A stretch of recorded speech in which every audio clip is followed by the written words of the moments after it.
హిందూపురం శాసనసభ్యుడు నందమూరి బాలకృష్ణ ఆదర్శనీయ బాటలో పయనిస్తున్నారు. ప్రజా సమస్యల పరిష్కారానికి ప్రజా దర్బార్ను వేదికగా చేసుకున్నారు. ప్రభుత్వ శాఖ అధికారులందరినీ ఒకచోటుకు పిలిచి హిందూపురంలో ప్రజా దర్బార్ ఏర్పాటు చేశారు.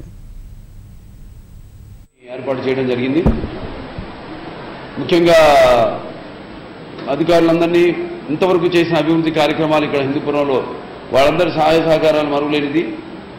మీ అందరికీ నా కృతజ్ఞతలు తెలియజేసుకుంటున్నాను. ఇదే స్ఫూర్తితో ఏదైతే నేను ఇక్కడి నుంచి ప్రాతినిధ్యం వహిస్తున్నానో నాన్నగారిని స్ఫూర్తిగా తీసుకుని, అలాగే మీరంతా కూడా అదే స్ఫూర్తితో ఇంతకుముందు చూపిన స్ఫూర్తితోనే మనం ఎల్లకాలం ఇలాగే ఒకరినొకరు సహకరించుకుంటూ, మీరు వారధులు, ప్రజలకి ప్రభుత్వానికి మధ్య వారధులు, వాళ్ళ ఒక కష్టాలన్నీ మనదిగా భావించి మీకు ప్రత్యేకమైన శ్రద్ధ మీరు చూపిస్తున్నందుకు మీ అందరికీ నా అభినందన తెలియజేసుకుంటూ,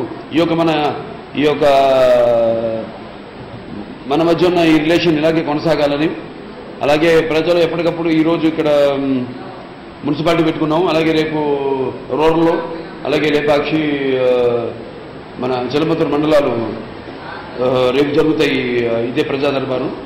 సో ఎప్పటికప్పుడు ఇప్పుడు ఇస్తున్నారు, అందరూ అర్జీలు ఇస్తున్నారు, వాడికి స్లిప్లు ఇవ్వడం జరుగుతుంది. ముఖ్యంగా ఈ ఇళ్ల స్థలాల గురించి కొన్ని మన పరిధిలో లేదు, అది గవర్నమెంట్ పాలసీ. ఒకసారి గవర్నమెంట్ ఆర్డర్ రాగానే, ప్రభుత్వ ఆర్డర్ రాగానే తప్పకుండా వాటినన్నింటినీ వాళ్ళ గౌరవించి వాళ్ళు ఇచ్చిన విన్నపాలన్నింటినీ కూడా తీరుస్తామని, అలాగే ఇప్పుడు ఉన్న ఇక్కడ మున్సిపాలిటీ అంటే మనకి కావాల్సిన వార్డుల్లో ఈ వాటర్ సంగతి అయితేనేమి, లైట్ల సంగతి అయితేనేమి, లేకపోతే కాలువల సంగతి అయితేనేమి, మిగతా అన్ని కూడా వాటి మీద ఇమ్మీడియట్గా యాక్షన్ తీసుకుంటాం తప్పకుండా. సో ఈ యొక్క ప్రజా దర్బార్ ఇంతటితో ఆగదు. ఇప్పుడు ఇచ్చినవన్నీ విన్నపాలు, వాడు ఇచ్చిన అర్జీలన్నీ కూడా ఎంతవరకు పనులు పూర్తయినాయి అన్నది మళ్ళీ సమీక్ష. మళ్ళీ నేను ఈసారి వచ్చినప్పుడు కూర్చుని మళ్ళీ ఎంతవరకు పనులు అయినాయి, కాకపోతే దానిపై తగు చర్యలు తీసుకుంటానని తెలియజేసుకుంటూ నేను సెలవు తీసుకుంటున్నాను. నమస్కారం.